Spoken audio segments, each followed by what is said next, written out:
Thanks for being with me. Hey, this is certainly shaping up to be another interesting year in the markets. Most of our portfolios are up on the year, but maybe not as much as the S&P 500. So I thought discussing performance expectations might be useful.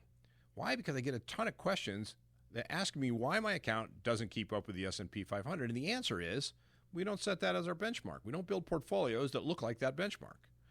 While it's true that as of today, the S&P is up just under 11% year to date, most of that was driven by what Wall Street now calls the Magnificent Seven. These are 7 tech names: NVIDIA, Apple, Tesla, Google, Amazon, Meta, and Microsoft. Those Magnificent Seven are up in the neighborhood of 50% year to date, while the remaining names are up single digits depending on when we look at them. In addition, those tech stocks account for approximately 28% of the S&P 500's value. So, why wouldn't we use the S&P as a benchmark? Well, most of our clients simply don't take the kind of risks associated with that index or those high tech stocks. Think of it this way.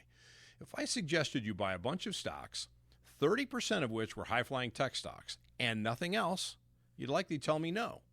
So comparing your portfolio's returns to an index that's exactly that doesn't make a ton of sense for most of our clients.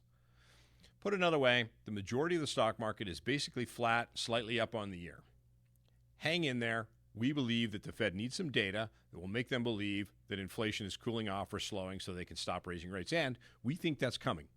Once that happens, we think there will be a reversal in place. Stocks and bonds will move higher. If you have questions, we're always here, so call us. Until next time, thanks.